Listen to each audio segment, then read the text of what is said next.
Hello, welcome to the Freedom from Anger podcast. I just wanted to thank everybody for listening. The podcast continues to grow, even though I've been kind of slacking on promoting it on social media, all that, and been kind of dragging my feet on getting new content out there. I'm definitely trying to get better at that. Speaking of which, this is the second podcast that I've used the AI editing. I know it's not great, but it's probably no worse than when I painstakingly edit on my own. So let me know if it's okay or if I need to go back to the old way of doing it. Haven't heard anything negative thus far, but just let me know. Shoot me an email. I'll put a poll up on, I think it comes up on Spotify. So let me know whether you like it or not. But anyways, thank you so much for listening, whether it's through a podcast platform or YouTube. Thank you. But thanks again for taking the time to listen. Hopefully you gain something from these podcasts. I enjoy doing them. It's just the editing, technical stuff that I'm not very proficient at yet. If you need to get a hold of me, I just noticed today on our website, freedomanger.com, that I don't have any of my social media stuff posted up there. So I'm going to try to make a point to get that posted on there today. That way you just go to freedomanger.com, scroll to the bottom, and it'll have Instagram, Twitter, X, the YouTube link. Pretty sure Instagram, YouTube is the same handle. It's just Freedom from Anger LLC. Should be able to find me on there. But yeah, thanks so much. I talked with Miss Leslie Davis on this podcast. Had a great conversation. Went a little bit longer than some of my other podcasts, but that's all right. A lot of good information. I hope you enjoy. And as always, stay safe. Hello, welcome to the Freedom from Anger podcast. I'm joined today with Leslie Davis. I'm very excited to have her on here. She's the author of You Can't Eat Love. She has other books out there. Please check those out. I'll try to make sure to put a link to those in the description. We're here to talk about not necessarily grief, but how to manage those things. And a lot of anger is involved with that. Thank you so much for being on, Leslie. James, thank you so much for having me. I really admire the work that you're doing. And the name of your podcast really resonated with me because we do need to understand that we can be free from anger. And it wasn't until I started looking at anger that I understood why it was really important that I took algebra in high school because anger is an algebra problem. And when we start dissecting that anger to understand the pieces and the parts that make it up, then we can see the algebra problem really coming into light. Oh, thank you. Thank you so much for that. And I definitely love how you said like it's algebra. Yeah, there is a process. It's not just, hey, I'm angry. It is what it is. No, there's a process that got you to this point. And that's what we try to work with. Hey, it's that person didn't make you mad. It's your belief system, it's your values, it's the expectations you're putting on somebody. It's a whole thing. But yeah, talking about anger. So in your past, like where did you find that, anger was an issue for you?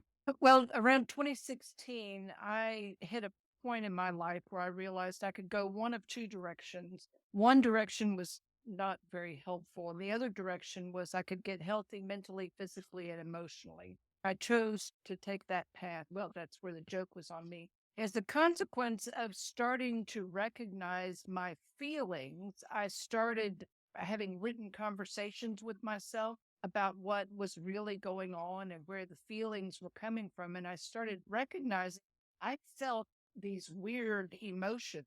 I was feeling resentment. I was feeling sadness. I thought that the only thing I ever really felt was anger. I was either angry or I was happy. But when I started paying attention was when I started recognizing, no, you feel other things. And then I started seeing how belief systems, things in your past, all of that kind of stuff were leading me to feel the anger because that was the emotion that was kind of my default setting was go from 0 to a million in anger very quickly. That was kind of scary to understand that it wasn't just that one thing. It was a consequence of a whole lot of things stacking up, summing up, multiplying up that caused me to feel the anger. And when I started dissecting it, I started seeing the complexity and the colors of emotion. And that's when I really got very passionate about understanding we have a wide spectrum of feelings that we can experience, and we're not just stuck with anger. What I've been saying for about a year, because I came to this realization, I made the comment, he made me really mad. And then I paused and I said, wait a minute, did he really make me mad? Or did I choose to feel angry? And that little tiny flip of the sentence, that little reframing opened up a whole world to me. And so now what I'd like to say is no one can make you anything except reservations for dinner. When I started recognizing that I can make a choice as to how I feel, boy, I was taking back all kinds of power, and I started feeling liberated because I could let whatever they were doing just fall on the floor and not worry about it. That really released a lot of my anger because I had a choice. Yeah, I mean, you hit the nail on the head several times talking there. And that's what I try to convey to people is that take your power back. The only power that you have in this world is your decisions, your choices, what you choose to do with your life. And if you're allowing other people to dictate how you respond, react, however you want to put it, they have control over you. And being angry and upset all the time is just, I kept trying to bring him back to, okay, let's focus on today. Okay. We can't change the past. We can't control other people, their actions, what they do, what they say. But the one thing we can control in this world is what we choose to do with that information. So we can choose to go down the good path, bad path. That's on us. And it's a really hard pill to swallow because it's so easy to blame, blame, blame. They did this, she said that, he said that, and not really focus on, yeah, I have the option of whether I want to take this to heart or not. And like you said, it's very liberating. I mean, it took me 30 something years to figure it out, all the while teaching it. And that was the tricky thing. It was like, yeah, I'm teaching this stuff, but I'm not taking it to heart. And thankfully, I eventually figured it out. Like, hey, this stuff actually works. And it is so free and so liberating to people. We make life out to be way harder than it is. And what I say to people is, when you're driving your car, you look through the windshield. You're always looking forward when you're driving your car. You use that little tiny rear view mirror Yeah. for information to help you make a decision about what you're doing as you Yep. move forward. So when I started recognizing that nobody could make me anything, I started acknowledging how I was feeling, either sad, mad, glad, whatever. And if it was something I was really struggling with, what I would say to myself is, well, of course you'd feel that way. Why wouldn't you? And at that moment in time, I could look at the events of the past where I was dragging them forward into the present. And as a consequence of that, I was feeling right in the present as if I were in the past. And so I would acknowledge to myself, well, of course you feel that way.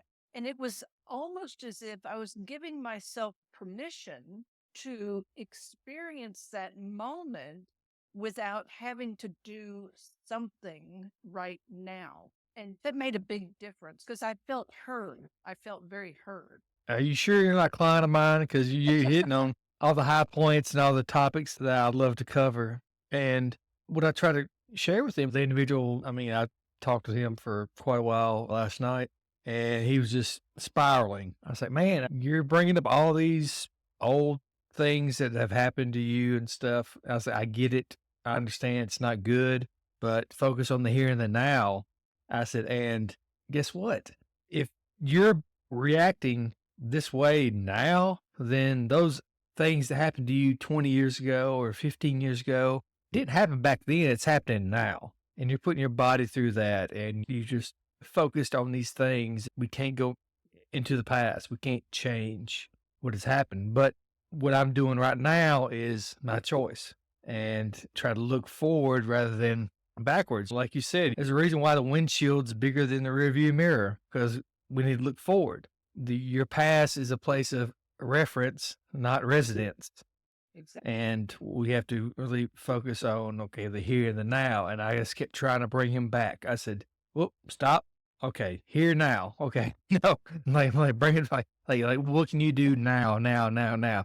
And it was a struggle because, a lot of us, when we feel victimized and we really cling on to that victimization and we view ourselves as a victim and we're angry and we're upset and we start going down these paths of this is the way it should be or this ain't fair and well, yeah, life's not easy. But don't you think that part of the reason why we drag anger, sadness, grief, or any of those things that we bring forward with us, it's because we did not know in that moment how we could be heard and acknowledged. Because we have to realize that if I'm emotional, if I'm upset, if I'm angry, I'm not really acting. You know, the way the brain operates, I'm not acting out of my best interest. I'm acting out of what's going to feel good right now. And unfortunately, a lot of us, we go down that path. And this individual I was talking with last night, I was like, okay, I said, let's try to simplify things. Let's take it back. You've had all these interactions with authority. You don't like authority and police and so forth. I said, what's the common denominator in all these interactions? He's like, well, I was under the influence. I was like, okay, but they did this and they did this. I said, stop. What's the common denominator in all these interactions? You were under the influence. When you're under the influence, you're not yourself. That prefrontal cortex goes out the window. You're operating your Right. lid flipped. You do things, you say things you don't mean. What's the best path for you to take right now is to stop using and still after an hour of talking to him, it still wasn't registering that that was probably the best path to take. And you just got to make it known and go from there. And one of the things that helped me was recognizing I was only in control of me. I was not in control of anybody else. And so many times when we struggle to control everything, that tension starts building inside of me, and I have to do something to relieve that tension. What I started doing back in 2016 was having the conversations with myself, and I do my conversations in writing, but I start having those conversations in writing and I can work those things out by having a written conversation with myself. And I've discovered that by doing that, it's easier for me to remind myself in those moments who's in control and who I'm not in control of. But that doesn't mean to say that my drug of choice, which for me is food, doesn't often come into play because I'm not willing to listen to what's really going on. But also, wouldn't you say that so many times when we are wrapped up in whatever emotion we're wrapped up in, shame and guilt come into play? And I don't know about you, but I can do shame and guilt really easily. And Mm. oftentimes it's easier for me to feel shame or guilt than it is to deal with what is right in front of me. Oh yeah, definitely. Dr. Potter Efron, he writes a lot about shame when it comes to anger. He's Mhm. an expert in anger management. And it's the shame that we put on ourselves and we beat ourselves up and it's all that negative self-talk. But yeah, you're right. There's so many times where we beat ourselves up and we get angry at ourselves and we don't allow ourselves to be human. We don't allow ourselves to be flawed. Should have done this. I could have done that. And it's tough. We are our own worst critic. It's true. If I'm making 30,000, I should be making 60. We're always looking for ways to beat ourselves up, but we have to really focus on. I tell my clients all the time, what's okay? And they're like, what do you mean? Like, what's your okay? I was like, what does it feel to be okay? Like, you don't have to be up here. You don't have to be down here in the dumps. I said, what's your baseline? What's your okay? I said, and that's where we're always trying to get to is just that okay level.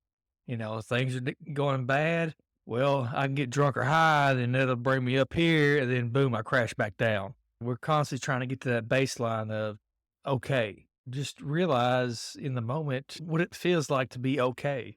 If I'm driving to work and all my bills are paid and the wife's not mad at me, I'm okay. And that's kind of the sweet spot. That's kind of the baseline. And things go up and things go down. Just realize that things can't always be up and things are not always going to be down. But that baseline, that's what we're constantly trying to get to. But don't you think that as a consequence of the belief systems and the way that people are raised and societal norms, that when things are going bad, we start labeling ourselves as failures and all those kinds of things. So we turn to our drug of choice, whatever it is, so we Hmm. feel better. And then, as a consequence, when we get over whatever it is that we did, you crash and you're actually worse off than you were before you ever started. But don't you think that a lot of that is a Hmm. consequence of not being taught how to deal with adversity Hmm. when adversity comes us? Not being taught that it's okay to be in the midst of adversity. The lack of coping skills, I think it should be taught in schools at an early age. And I tell my clients all the time, I'm like, yeah, alcohol and drugs got you through some hard times. But guess what? There's an alternative. You can't keep going down this path because, unfortunately, in this day and age, the drugs are laced with all this fentanyl and stuff, and you'll end up dead. So let's try to work on some coping skills and bad things are going to happen. You're going to lose family members and you might lose your job. So how are you going to respond to that rather than reacting to going back to using, because it kind of numbs the pain for a little while, but like you said, crashing and like, okay, things are worse now than what I started, but hey, I felt good for a little bit. But yeah, I said, been there, done that, got the t-shirt and yeah. Oh yeah, sent the postcard. Yeah, I think coping skills and learning about expectations and just, I mean, it just seems like basic resiliency, life skills. It's not being taught. Necessarily think it's the school's responsibility for that, but I think it kind of falls on the parents, in my opinion, to teach the resilient, hey, life's not gonna be perfect. Are we dealing with generational dysfunction? Oh, yeah. And in this moment in time, we are no longer accepting generational dysfunction. We need to be teaching in school how kids can cope with either a loss or disappointment, whatever the emotion is, and how to cope with success, how to cope with Mhm, not being as successful as somebody else. Maybe you came in second instead of first mhm, or third instead of second. We need to be teaching those things instead of giving everybody out participation awards, trying to make sure that everyone is happy all the time. So that when they do become teenagers and young adults and life does smack them in the face with something terrible, they've got the skill, but they have the ability to not necessarily recover, but to live through the moment. And isn't that what we need to do? Because I don't know about you, but I know for me, I wasn't taught how to grieve. I was taught how to be angry. I wasn't taught how to grieve. mm, And it took me over 30 years to grieve the death of my mother. And what I kept doing during those 30 years was exchanging the feeling of grief for anger. If we can teach in schools very simple ways to deal with the range of human emotions, I feel as if we are going to be raising up the subsequent generation of emotionally healthier and mentally mm. healthier people. And wouldn't that be amazing? Oh, yeah, yeah, I'm a huge that's why, like, on my little podcast logo, it's self-help through education, and I'm a firm believer in education. I'm constantly trying to educate myself. Yes, I have a Southern accent, doesn't mean I'm stupid. I'm very well educated. But, yeah, I've had the opportunity to meet a lot of pioneers when it comes to psychology. I had the opportunity to meet D. Clemente, who came up with the stages of change. Amazing how these huge people in psychology, they're just taking information that's been around for thousands of years and just kind of condensing it and making it more accessible. But yeah, we should be teaching just basic life skills in school because unfortunately we're not being taught on the TV, hey, this is how to go through life. Because you look at and I hate reality TV. That Oh, I'm definitely biased because I'm like, it's fake. There's nothing reality about that, and it's just all about the show. And I can't stand it. My wife, she's like, "Hey, look at this! It's the real world from the '90s," and I was like, "Yes, I remember the '90s very well."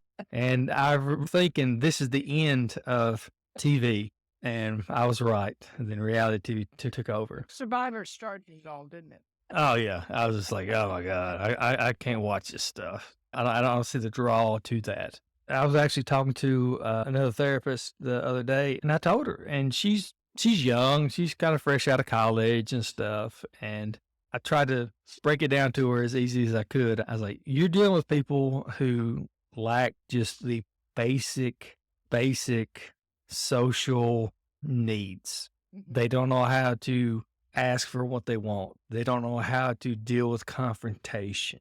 I'm like, all the things that we take for granted, they don't have. So you have to look at it from that. You have to really break it down, as the military would say, break it down Barney style. When you get your master's and you're educated, these things seem simple, but to your clientele, these things are, you mean to tell me that if somebody says something I don't like, I can't punch them in the face? It's part of the problem. That's why I'm saying that schools are where these things need to be taught. And the younger Mhm. we can start teaching the kids, the more it's going to become part of their makeup and their nature. Maslow is our friend. Yes. And Maslow and embracing all around you. We fully comprehend that triangle, that pyramid. Yeah. We're going to be missing the boat. We're going to be missing the mark Mhm. every single time. But if we can create curriculums, because we cannot ask for it to be done in the home. And the reason I say that is once again, we're dealing with generational dysfunction. And until the parents are fully educated, acclimated, and it is part of their makeup on a regular daily basis where it's authentic, they are not going to be able to model for their children the proper healthy behavior. So school is where it's got to happen. Yeah, and I think it's amazing, like, you brought up Maslow. Like, I love Maslow, the hierarchy of needs. I remember last time I did a presentation on Maslow. I'm talking people that were probably in their 30s. I got so much pushback. I'm just putting this out there, and it was just because it was so foreign to them to think that I don't need to have my basic needs met. I just need love. I just need somebody. I'm like, whoa. I said, that's probably the area that we mess up the most because I don't know where my next meal's coming from. I don't know if I have shelter, but I'm looking for love. And that's my whole focus. And it's like, no, so you have to build to get to that level. And that's right there in the middle, you know. And my Maslow PowerPoint is like 12 slides. It's not much. This is not me. This is Maslow. There's lots to be said about these different layers of the pyramid. Focus on your basic needs and then go from there. And I guarantee you things will get better. And I met Maslow back when I was in college. I was a sophomore, junior in college. Oh, that's And I have applied Maslow in every area of my. Maslow explains why we're not able to achieve and accomplish. Mhm. And I know that you focus on helping your clients free from anger and helping your clients be able to meet whatever court ordered needs that they have. And I can only imagine how many times you are applying Maslow and guiding them, dragging them through without them even knowing that they're being Mhm. dragged through the pyramid. But if Mhm. we can get back to understanding that we have to start with that bottom layer, and then until that bottom layer is satisfied, filled in completely, no white spots or anything, we cannot move to the next layer. It's because that bottom layer has not been met. The moment we start filling in those layers, the emotions become more colorful. The full rainbow of emotions Mhm. starts opening up. But until that moment in time, just keep dragging people kicking and screaming through Maslow. Oh, yeah. And I try to be very open and honest with my clients. I tell them, I remember times in my life where buying a hamburger at McDonald's was a major decision because I wasn't meeting those basic needs because I was struggling. And once I got to the point where, man, I've paid all my bills and I've got money in the bank. Man, I've made it. It's the small victories. And you get to the security level of knowing, hey, I've got health insurance. If I go to the hospital, I'm probably out some money because health insurance is not what it used to be, but I'm not going to be bankrupt over if I break my ankle or whatever. Yeah. And I try to get across to my clients is like, if you've ever been to the hospital and not have insurance, which I have, it is they will treat you, but guess what? They don't expect their money. So having those base things where you have health insurance and that security allows you to, okay, well, now let's move on up the pyramid and we can focus more on the love and the belonging and all the social stuff. And, life does get better. And I know with, the tip top of the pyramid, and I explain to people that you might not ever get to the tip top of the pyramid, that self actualization, you're doing what you mean to do in this world. And I always use the example of my cousin. He is a heat and air man, and he's good at what he does, and he makes good money. He's retired now. He loves building furniture and stuff like that. He has a huge shop out. He really doesn't make much money from it, but it's something that he has to do. That's just a part of him. It's like a musician has to play music. We often don't get to figure out what we're here to do, but we have to take care of all of those levels before we can get to that point. And a lot of us, we struggle with, trying to start at the top and then in the middle, but we don't have our basic needs met. I'm struggling to make rent and to feed myself. And we're wondering why we're spiraling. It's because we're not focusing all of our energy on our basic needs. And through that process, oftentimes we're not kind to ourselves either. We're not acknowledging our frustration, which is what I learned how to do. I learned to say, well, of course you're feeling that way. Why wouldn't you? And something as Mhm. simple as that is a relief. I said, you know what? Even if you were to hand somebody a script, detailed script, including facial expressions, body language, the whole 9 yards. They would not say to you exactly what you want them to say in the way that you want it to be said. And you would be frustrated, you Mhm. would be disappointed. So do that for yourself. Send yourself the words that you want to hear. Express to yourself in the way that you want it to be expressed. You will not be disappointed. You will not be frustrated. And it is okay. Because remember, at the end of the day, you can only control you and you are not in control of anybody else. The more that we meet our own basic needs, going back to our dear friend Maslow, the more relaxed we can become in existing in this world, but also the more opportunity we have to show ourselves some kindness, some caring, and the less those other negative emotions have control over us. And that's what we allow Mm. them to do. Yeah, I'm a huge fan of Dr. Albert Ellis.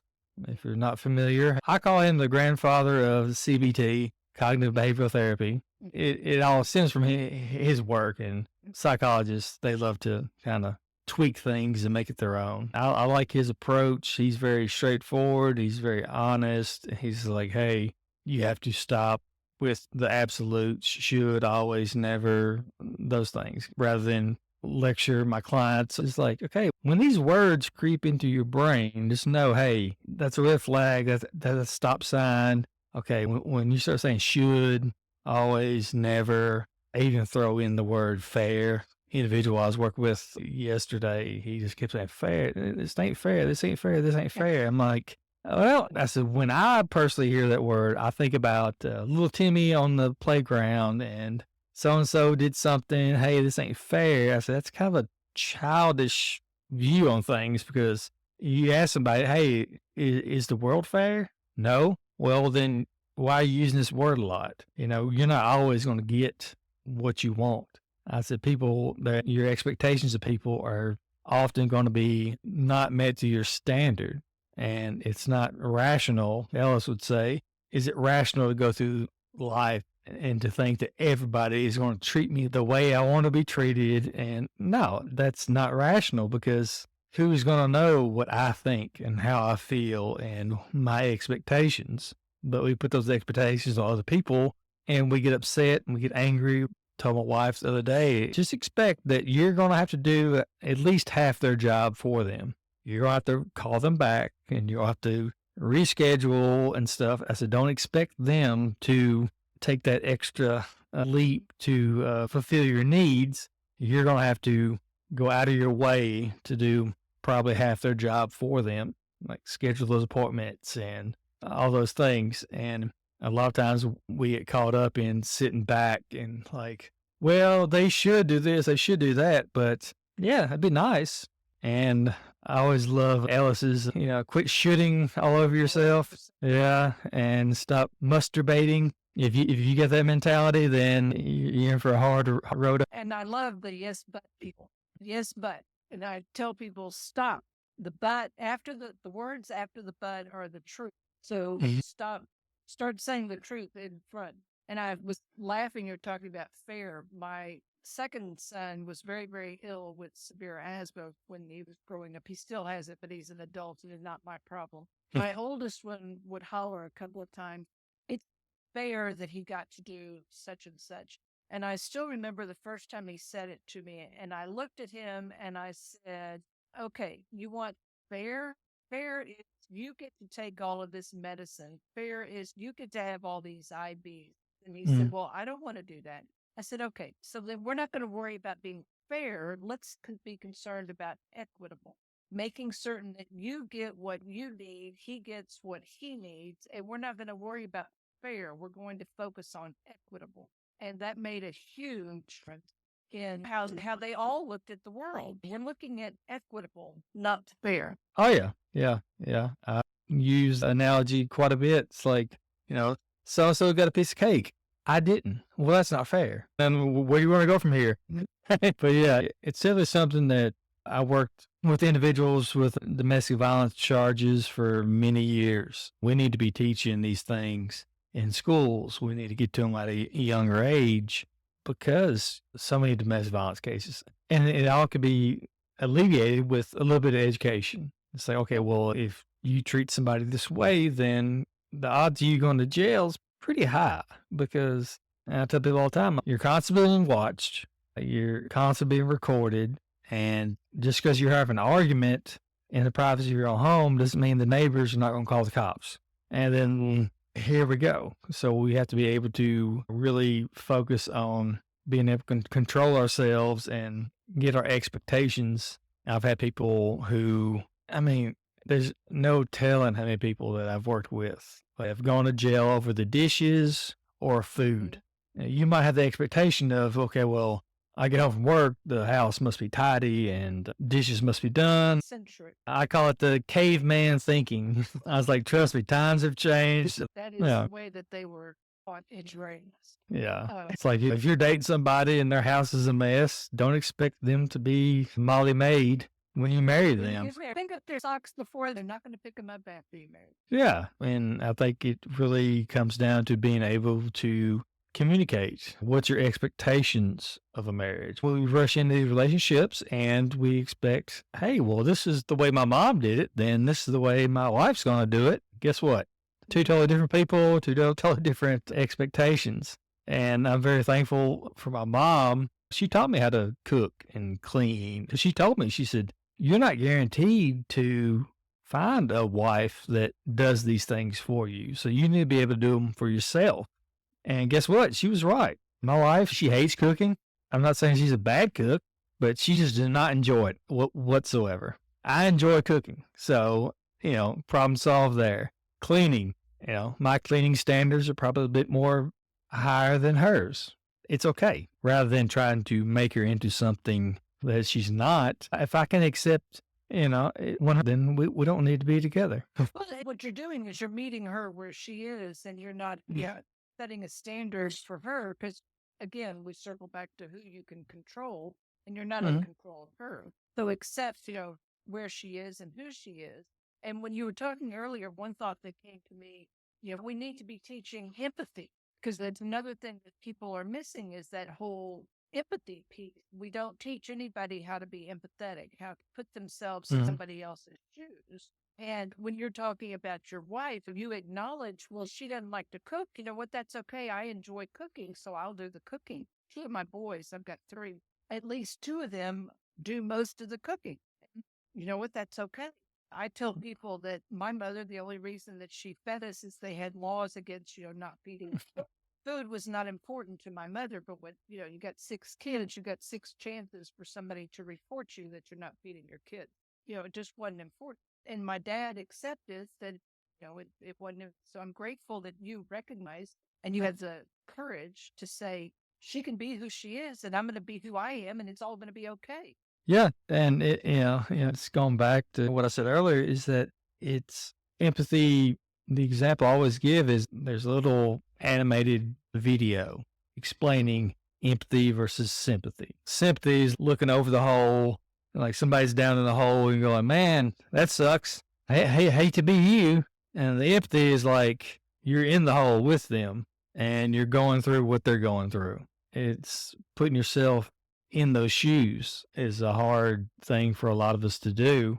And we need to be more empathetic. We need to know what people are going through because it's easy to say, like, I'm sorry you're going through this. Oh, it sucks. Just kind of giving the lip service versus, okay, well, if I was going through this is how I would feel. And really trying to engage with them about the struggles that they're going through. One of the things that I started doing was I say, I can only imagine how you're feeling at the moment. And something as simple as that, acknowledging that the person is actually feeling or experiencing something. And Mhm. I'm not trying to tell them that they should or should not be feeling that way. I Mm. now say to people, your feelings are your feelings and nobody else gets a vote. We're not doing emotions by democracy.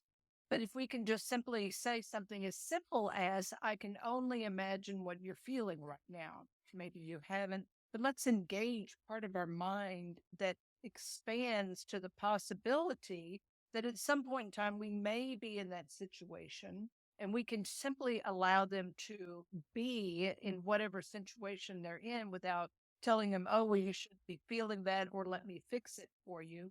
Mhm. Give them the freedom to feel what they are feeling. And Mhm. that's really what empathy is giving somebody else the freedom Mhm. to feel without judgment.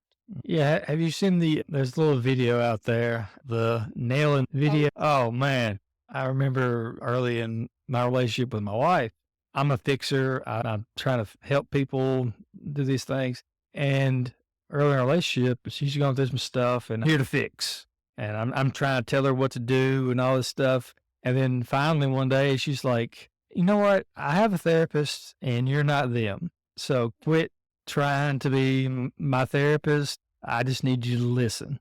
And that was a hard pill to swallow. I was like, I'm geared to try to help people and try to fix things. And it was definitely a hard pill to swallow because I was like, okay. And just kind of sit there and listen and allow her to feel what she's feeling and not try to interrupt that. it's hard for anybody because we don't want to feel. And one of the things that I learned for me personally is when I start to tell my husband something, I will now preface it with, I don't need you to fix anything. I don't need you to do anything. I simply need you to listen.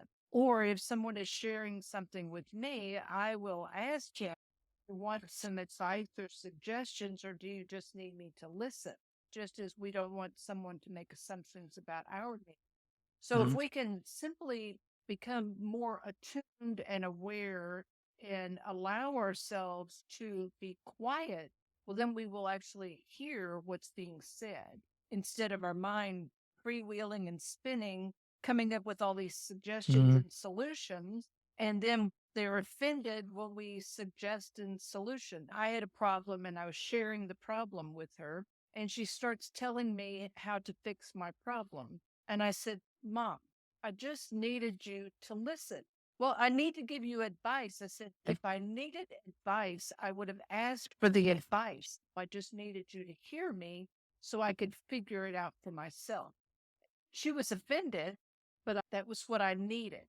So if we can learn and become comfortable in expressing what it is we really want, what we really need, then I believe that we can really move ourselves so that we're emotionally and mentally healthier. That's one of the things that I do talk about. And I'm working on a new book called What Color is My Shirt? Trusting Your Emotion, because I think it is so critical now more than ever that we listen to what we are feeling. Oh yeah, definitely. My wife would be telling about something that's going on with her and her family and whatnot. And at the end, I'll be like, okay, well, do you want my opinion on this or not? And she's like, no, no, I'm good. I've got it out there. I just wanted to put it out there for the world. And I'm so, okay, well, if you want my opinion, I always have one. But not trying to fix things is, like I said, it's a hard swallow because it's like, just like, you could do this and you could do that. Or like with my wife, she'll have a meeting with a therapist and sometimes she'll tell me about some things that they talked about. And, oh, well, she said I should do this, this, and this. And I'm like, well, I could have done that for free. I could have told you that for free. But all right, okay, well, that sounds good. You just kind of go with it. But yeah, relationships are it's work. Problem is, we live in a world where we have to deal with people. Not all of us are Tom Hanks on an island, and even he had problems. Yeah, yeah. And it's funny because I always use that movie quite a bit when I talk about a lot of people I deal with or, well, I'm not gonna be in a relationship. And they just have this mentality that they can just live in isolation. I said, no, we're human. We're social creatures. Look at Tom Hanks in that movie. He was all alone. And what did he do? He created somebody to talk to, Wilson the volleyball, because we have to have that way to interact with something or somebody. We're not meant to live in caves and be totally isolated. And who was it? Was it Aristotle that said that a man that can live in complete isolation is either a wild beast or a god? You're obviously not a god and you don't have a tail. So I'm guessing you're human. Yeah, 100. We are not designed to live in isolation. Till people like you who are bringing topics and subjects like this out into the light so that we can have meaningful conversation. I believe it's going to be the subsequent generation where we're going to see the impact that people like you are bringing into the world. Yeah, and I've said it for years, especially dealing with domestic violence abusers. And I tell them, I'm not doing this for you. This class is for everybody you come in contact with. It's for your children. I want you to take the stuff that you learn and pass it on and realize that being in a toxic relationship is not healthy generations. If you can stop that cycle of abuse and thinking that it's okay, whether it be anger or abuse, I really enjoyed what I've done over the years, and I've impacted thousands of people and not ever know it. It's a thankless job because usually they come to me like, well, I got to do classes, and you don't ever hear from them ever again. Remember one day I was leaving work, and this was back when everybody was wearing masks and stuff in the little waiting area. And he's like, hey, Mr. Clemens. I said, hey, like, who are you? He said, oh, don't worry. I said, I'm not here to turn myself in or anything like that. He said, I'm actually here to pick up somebody for rehab. He said, I actually work at the rehab facility, and I want to thank you for giving me the skills to be sober and do these things. I was like, whoa, wow. It kind of caught me off guard. I was like, oh, well, you're welcome. I said, but don't thank me, thank yourself, because it's your journey. I just put out the information. What you choose to do with it's on you. So I'm glad you're doing well. And I talked to another guy. He was actually at a facility and we were emailing back and forth. I was trying to get somebody into a facility. And then finally, one of the emails was like, did you used to teach alcohol and drug? I said, yeah. He's like, I was one of your clients. I was like, sorry, I don't remember you, but looks like you're doing well. And he went on, got a master's degree and decided to help people. And I was like, man, it's all on him. I'm just a facilitator for trying to get education out there. But unfortunately, in this line of work, you do have people that, and that's definitely an area that we don't focus a lot on because you try to help people, but at the end of the day, it's their decision, it's their life. And unfortunately, in these days, a lot of people don't make it. You got an individual right now. I think it's her third time coming back, and she just recently lost her brother to a drug overdose. And it's so hard to get across these people. The drugs and stuff out there, like, you don't know. I mean, there's no experimenting with drugs anymore. I had a good friend of mine that I served in the military with. He was actually on his way to a rehab and overdosed because he wanted that one last hit before he went in, and it was his last one. So, yeah, I take my job very seriously because I do know the repercussions of not making the best decisions. All I can do is put out the education and hope people will take to it and just kind of hope for the best. So many times, and I'm sure you see this, so many times people have to decide which pain is worse. And until we decide that the pain of remaining the same is greater than the pain of changing, we're going to default to the pain of remaining the same. Because change is painful. And when it comes to any kind of behavior, be it reactionary behavior or drugs, alcohol, food, whatever that behavior is, until the pain of remaining the same is greater than making a change, you're going to continue doing that which is less painful. But what you're doing is you are helping people to change that balance so that the pain of remaining the same does become greater than the pain of changing. And they see a way that they can change. And that's where the miracles occur. But I can only imagine how good you felt from those two people who commented that you were the one who was the agent of change in their life. I'm an agent of change. I'm not facilitating it. I'm not doing it. I'm not the one who's doing the work. I'm simply the agent that, provided the pathway for you to make the choice. Again, who can we control? Yeah, and if I go the rest of my life and look back on the past decade of the hundreds of people that I've worked with, and if those are the only two that I know about, then to me it's worth it. Yeah. And a lot of people be like, "Hey, no, that's not enough." If I know that two people are doing well and they're helping people and they're alive, then hey, it's all worth it. Every bit of it is worth it because if you can impact one person, and this is what I said when I published You Can't Eat Love, my goal, my objective is to help one person. Now I want to help one person, 1 million people, one at a time. And when I reach 1 million people that I've helped one person at a time, then I'm going to start all over again. But I focus on helping one person. And if I can do that, then I know that I'm not just helping that one person, but I'm sending a change down through the generations to come.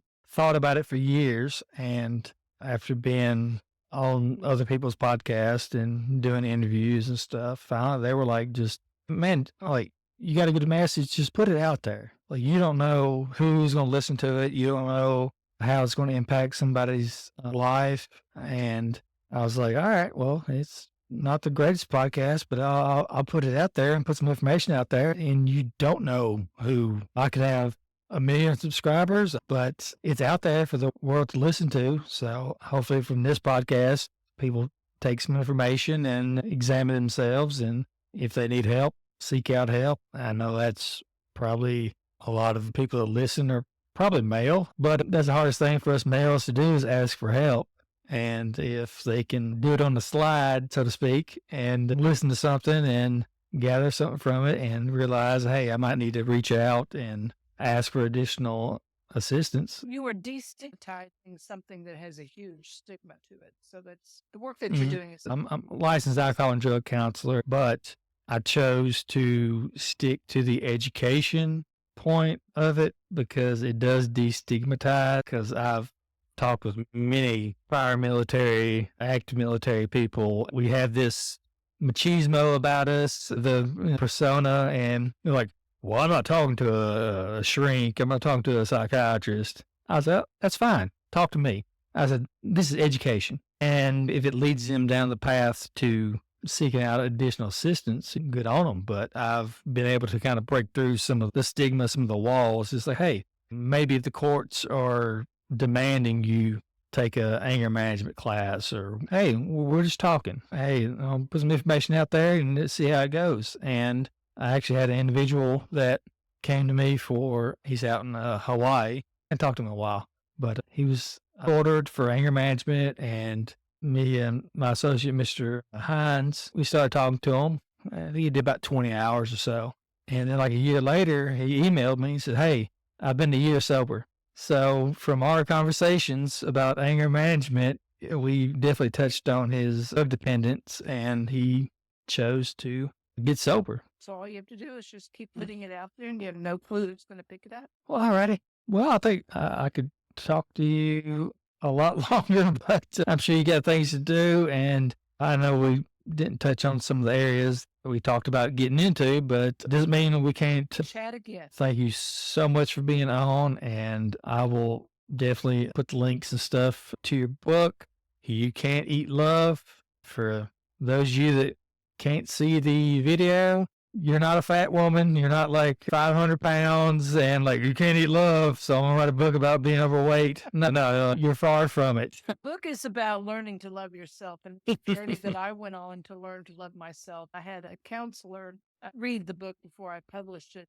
She works with addicts and alcoholics, and she said the book actually could be called You Can't Drink Love, because it's really about learning to love yourself and changing your relationship with your drug of choice. Yeah, and that's always my big three things that I try to impart on people that I work with is like, do you love yourself? Learn to forgive yourself and learn to forgive others. I said, if you can do those three things, then boom, you're off to a great start, because that's the three hardest things for people to do is to love themselves, forgive themselves. Hey, you're not perfect.